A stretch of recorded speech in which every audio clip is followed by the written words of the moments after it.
Dimas, seorang penagih utang berdarah dingin, sedang mencari nasabah bandel bernama Wahyu saat dunia tiba-tiba dilanda wabah misterius yang mengubah manusia menjadi zombie.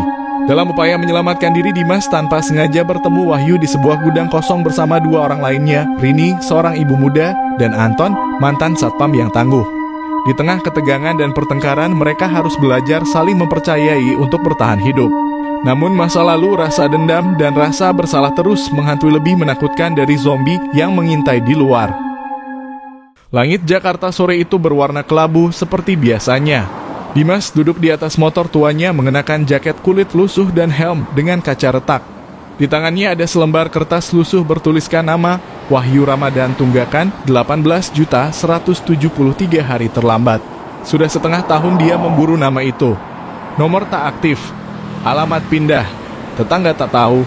Tapi Dimas tidak menyerah sebab dalam pekerjaannya utang harus dibayar hidup atau mati. Sebelum sempat menyalakan mesin, suara jeritan memecah udara. Seorang wanita berlari dari arah gang sempit sambil menangis.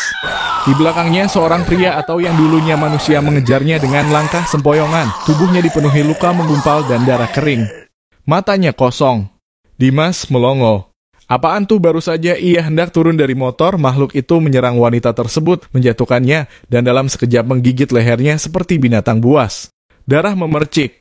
Dimas memundurkan motornya panik. Jakarta sudah tidak seperti biasanya. 1 jam kemudian Dimas berlari menyusuri gang-gang sempit di kawasan industri yang mulai sepi. Motornya kehabisan bensin. Beberapa mobil terbakar di kejauhan. Suara sirene tak berhenti sejak tadi. Jeritan manusia jadi irama kota. Ia menemukan sebuah bangunan tua, gudang kosong dengan pintu besi setengah terbuka.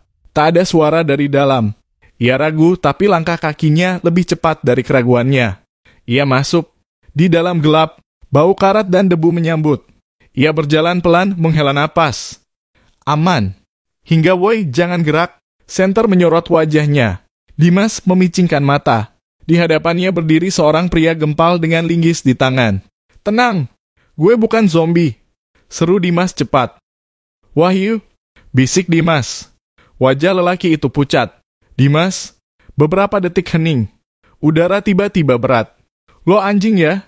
6 bulan ngilang, gue diteror kantor. Bentak Dimas sambil maju. Wahyu mundur sambil berkata, ini bukan waktunya. Ada mayat hidup di luar sana. Utang lo belum lunas bangsat. Cukup, suara menggelegar dari pria gempal dengan linggis. Kalau kalian mau berantem, keluar aja. Di sini kita bertahan. Bukan cari ribut. Semua terdiam. Nama gue Anton. Ini Rini. Dan kalau kalian mau hidup, kalian kerjasama. Dimas masih menatap Wahyu dengan penuh benci. Tapi dunia di luar gudang kini bukan lagi tentang utang dan denda. Ini tentang hidup atau mati. Setelah malam tiba, mereka mulai menyusun peraturan di gudang. Anton, mantan satpam di pabrik baja, mengambil alih komando. Rini, seorang ibu muda yang kehilangan anaknya saat wabah pecah, membantu membuat daftar kebutuhan. Dimas dan Wahyu dipaksa duduk berdampingan. Meski tak lagi saling teriak, ketegangan tetap terasa. Dimas masih menyimpan amarah dan Wahyu menyimpan rasa bersalah yang tak sanggup dia ucapkan. Tapi malam-malam di dunia yang hancur tak memberi ruang untuk kebencian lama. Malam itu mereka mendengar suara dentuman. Sesuatu atau seseorang menabrak pintu gudang. Anton langsung menyiapkan linggis. Rini menggenggam pisau kecil dari dapur. Dimas dan Wahyu ikut berjaga. Namun suara itu berhenti. Keheningan kembali. Dunia seperti sedang menahan napas. Besok kita harus cari makanan, kata Anton. Stok kita nggak cukup buat 5 hari. 4 orang, koreksi Dimas. Anton menatapnya. 1 orang hilang, 1 kelompok lemah. Dimas diam. Pagi harinya mereka keluar secara bergantian. Dimas dan Anton menuju minimarket terdekat. Jalanan sepi, tapi mayat hidup masih berkeliaran. Mereka menyusup lewat gang menghindari suara. Dimas heran melihat Anton begitu terlatih mantan satpam itu bisa bergerak cepat, cekatan, dan diam. Di dalam minimarket mereka temukan makanan kering, beberapa air mineral, dan 1 radio rusak. Namun, saat hendak keluar, seekor zombie menyerang dari balik rak. Dimas terpeleset dan Anton menolongnya. Untuk pertama kalinya Dimas bilang, makasih. 3 hari berlalu. Saat mereka berjaga, angin kencang membuat pintu gudang terbuka. Satu zombie masuk sebelum Anton berhasil membunuhnya. Tapi insiden itu memicu ketakutan, mereka tidak lagi aman. Mereka berdiskusi. Anton ingin mereka pindah ke gedung lebih aman. Dimas menolak. Wahyu mengusulkan membuat penghalang dari rak besi. Mereka sepakat membagi tugas. Untuk pertama kalinya, mereka bekerja sebagai tim. Saat membangun penghalang, Rini terluka oleh paku berkarat. Luka itu membengkak. Semua panik. Apakah itu gigitan? Apakah Rini akan berubah? Anton melihat luka itu dan berkata, ini bukan gigitan. Tapi kita harus awasi dia. Dimas menawarkan menjaga Rini malam itu. Wahyu heran. Apa? Gue bisa peduli juga, kata Dimas ketus. Tengah malam suara aneh terdengar dari luar, teriakan manusia. Seorang bocah lari mendekat, diikuti segerombolan zombie. Mereka membuka pintu dan menarik si bocah masuk. Tapi 5 zombie ikut menyerbu. Pertarungan brutal terjadi di dalam gudang. Anton terluka di bahu. Rini melindungi bocah itu.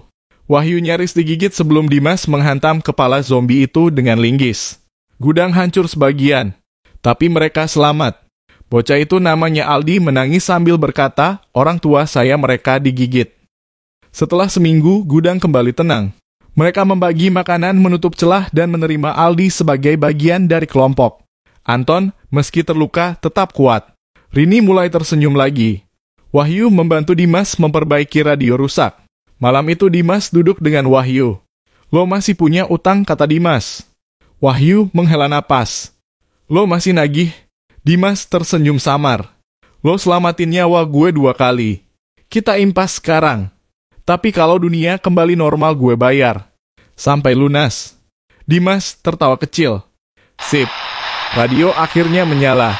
Suara statis, lalu suara manusia. Zona aman di Bandara Halim evakuasi dalam 2 minggu 4 orang dan 1 bocah. Dalam gudang tua. Bersatu bukan karena pilihan, tapi karena harapan. Dan itu cukup untuk terus hidup.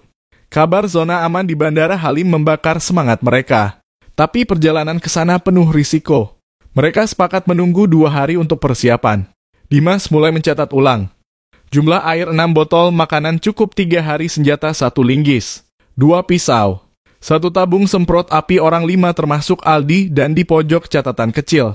Dimas menulis utang Wahyu masih 18 juta. Sekarang dibayar pakai nyawa. Mereka meninggalkan gudang subuh hari menyusuri jalur pabrik dan jalan belakang. Di tengah perjalanan mereka melihat banyak mayat hidup tak bergerak entah karena membusuk total atau saling membunuh. Tapi begitu mereka melewati flyover, suara sepatu bocah memicu perhatian zombie terdekat. Mereka berlari. Anton menahan barisan belakang sambil berteriak, terus lari. Seekor zombie berhasil menjatuhkan Wahyu. Dimas, tanpa pikir panjang, kembali memukul kepala zombie itu. Lo masih punya utang, katanya sambil menarik Wahyu berdiri. Gue nggak izinin lo mati sebelum lunas. Mereka tiba di gedung dekat bandara yang dijadikan pos transit. Beberapa tentara berjaga. Mereka diperiksa ketat. Saat diinterogasi, Wahyu mengaku, saya hanya tukang laundry, saya cuma pengen hidup. Saat giliran Dimas, tentara menanyakan profesinya. Penagih utang, jawab Dimas. Tentara itu terdiam.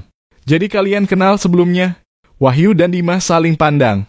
Kami punya sejarah, jawab Dimas. Tapi sekarang kami satu tim. Tentara hanya mengangguk. Mereka diizinkan masuk. Anton ternyata mengalami infeksi. Luka di bahunya berubah hitam. Ia menyembunyikannya, tapi Dimas tahu. Di malam terakhir sebelum evakuasi, Anton duduk di samping Dimas. Lo jaga yang lain. Rini, Aldi, Wahyu juga. Dimas mengangguk. Lo orang paling kuat di kelompok ini. Anton tertawa pendek. Utang nyawa gue ke kalian lunas ya. Keesokan paginya, mereka menemukan Anton sudah meninggal. Tapi dia mengikat dirinya sendiri ke tiang sebelum berubah. Tak ada yang bisa bilang apa-apa. Mereka hanya berdiri hening. Evakuasi dimulai. Rini dan Aldi masuk helikopter lebih dulu. Wahyu dan Dimas menunggu giliran. Di barisan, Wahyu menyerahkan secari kertas pada Dimas. Apa ini? Cek. Dana terakhir di rekening gue. 18 juta tepat. Transfer otomatis kalau kita hidup. Dimas menatapnya, terdiam. Akhirnya, ia merobek kertas itu. Lunas. Serius? Dimas tersenyum kecil. Lo bayar utangnya dengan ikut gue bertahan hidup. Utang nyawa lebih mahal dari uang. Dunia udah hancur, tapi kita masih bisa saling hitung benar. Helikopter mengudara. Di balik keruntuhan Jakarta, satu penagih utang dan satu penunggak akhirnya berdamai. Dan dunia baru akhirnya dimulai. Terima kasih sudah mengikuti kisah ini di The Jun Official. Di tengah dunia yang runtuh, satu hal tetap bertahan, perhitungan. Bukan hanya soal utang tapi tentang nyawa, pilihan, dan harga sebuah harapan. Sampai jumpa di cerita selanjutnya. Jangan lupa like, komen, dan subscribe.